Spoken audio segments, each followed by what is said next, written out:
Faltam 9 minutinhos para as 11 horas da manhã. Agora a gente vai bater um papo com o nosso comentarista de futebol, Leandro Quesada, acompanhando, é claro, de perto a situação no Corinthians, que apesar de classificado ontem, amanheceu hoje com o técnico Cuca desligado do time, desligado do clube. Cuca falou ontem, a gente exibiu aqui até um trecho da fala dele, dizendo que não tinha condições de permanecer à frente do time. Foram 6 dias, 2 jogos apenas, e agora Corinthians, depois de todas as pressões, e foram muitas, precisa correr atrás de um novo técnico. Quesada, você está acompanhando as repercussões todas ainda, e agora o Corinthians não pode errar. Já há nomes sendo ventilados. Como é que está esse ambiente, essa atmosfera, e que nomes viriam, hein? Bom dia para você. Bom dia, Sheila, Carla, Megali. Olha, ontem eu cheguei em Itaquera e como a audiência da Rádio Band News é um negócio estupendo. Sabe o que eu vi lá? Falou, você e a Sheila derrubaram o Cuca antes dele estrear. Eu falei, não, calma. Calma. A gente não. A gente não tem nada a ver com esse problema em que o Corinthians se meteu, né? Aliás, o Quesada, saiu a lista do processinho. O Cuca saiu falando que vai processar geral, né? Todo mundo que, segundo ele, pegou pesado demais ou, enfim, adulterou os fatos. Eu acho que o Cuca vai cair no ostracismo, né? Esse é o futuro do Cuca, porque dificilmente ele vai voltar a trabalhar em algum lugar. Eu acho pouquíssimo provável. Em time grande, esqueça.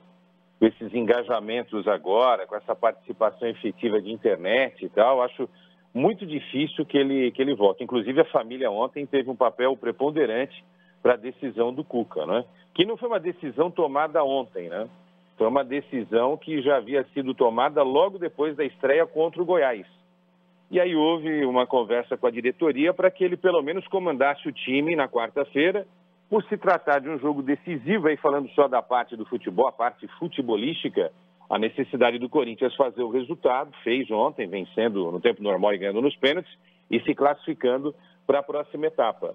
Então, essa decisão já estava bem alinhada, né? E aí o Cuca, conversando com a diretoria, preferiu sair de cena, o que faz muito bem, principalmente para o Corinthians, né? Porque a gente comentou na sexta-feira, o Corinthians já tem muitos problemas para serem resolvidos no âmbito esportivo, e trazer o Cuca era trazer um problema maior do que aquele, né, da área do futebol. Então, é bom para as duas partes, né? Agora o Cuca resolve, no popular, como se fala, os BOs dele, e o Corinthians resolve as questões do futebol com um novo treinador que a gente vai falar já já. Mas só para recordar, na sexta-feira, a Sheila levantou essa questão.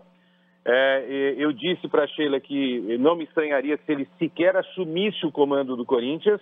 De fato aconteceu, ele assumiu, mas não durou, né? 6 dias, 2 jogos, e daqui a 20 anos eu gostaria de estar numa mesa de bar com o Megali para ver se o Megali vai lembrar da passagem do Cuca pelo Corinthians. Ele vai falar, não, foram 3 jogos. Eu vou falar, não, foi um só. Não, foram 4. A gente não vai lembrar nem que o Cuca um dia passou no Corinthians, né? Porque foi realmente uma passagem fulminante, uma passagem relâmpago, e que acho que só não será esquecida por causa muito mais das coisas fora do campo do que dentro de campo. Porque acima de tudo uma passagem desastrosa do ponto de vista da presidência do Corinthians, né? Do presidente do Ilho, sem dúvida. Institucional, né? Exatamente. E aí, Quesada, nomes, já ouvi aqui de Rogério, gente, tá chegando hashtag para mim, tá? Rogério Ceni no Corinthians, eu não quero. Luxemburgo, já ouvi falar. Tite está descartado como possibilidade? Que outros nomes aí no cenário? Jorge Jesus é uma outra possibilidade? Ontem uma pessoa lá do Corinthians me falou o seguinte, bem relacionado, ali a gente vai conversando, é bom ouvir as pessoas porque você vai juntando, né, os links e tal. Falou que o Tite é aquela ex ou aquele ex, né, que nunca se esquece, entendeu?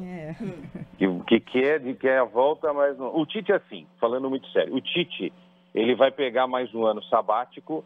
A única coisa que mudaria o curso da carreira do Tite em 2023, nesse ano, seria um convite para dirigir um clube da Europa, de nível alto ou de segundo escalão, mas que brigue por alguma coisa, ou alguma seleção internacional que também dispute algo relevante.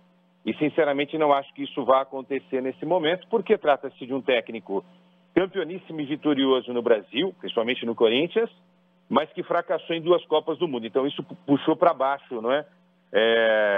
O cartaz do Tite no cenário internacional. Rogério, eu acho pouco provável pela alta ligação dele com o São Paulo. Ontem o Duílio falou a respeito disso, né? Não dessa forma tão clara como eu estou falando aqui, mas aí é também trazer um problema maior, né? Trazer um grande ídolo, né? Provavelmente, aí o Megali pode falar isso melhor do que ninguém, provavelmente o maior ídolo da história do São Paulo, para muitos são paulinos, com uma identificação absurda com o tricolor. Então, eu acho que também não seria esse o momento.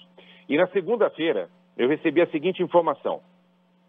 O Corinthians já estava preparado para essa decisão do Cuca. Então, o que a cúpula fez? Olha, vamos já deixar alguma coisa engatilhada aqui, porque se ele pede demissão depois da partida contra o Remo, já no sábado tem a partida contra o Palmeiras, que é um campeonato à parte. Então a gente não pode voltar com o Lázaro, que seria uma vergonha, e será uma vergonha se for o Lázaro, né? Você imagina, o Lázaro sai para o Cuca entrar, o Cuca sai e aí o Lázaro assume volta interinamente. Nossa, mas não tem muito além disso no horizonte, né? Tem o Danilo, que era do Sub-23. O Danilo, que foi do São Paulo, Megali, que jogou no Corinthians, né? O Danilo tá treinando? Ele treinou o Sub-23, né? Campeão mundial pelo Palmeiras, pelo Corinthians. Pelo São Paulo, pelo né? São Paulo ele é um também. Histórico aí, Agora, o nome que eu recebi na segunda-feira é o de Luxemburgo, tá? De Luxemburgo. A ver. E aí o que eu ouvi? Quesada, conclua aí que o tempo está esgotado, irmão. Bom, então é isso, é Luxemburgo. Para vocês saberem. É isso. Quesada, obrigado, meu velho. Até a próxima. Um abraço. Tchau. Beijo, obrigada, Quesada.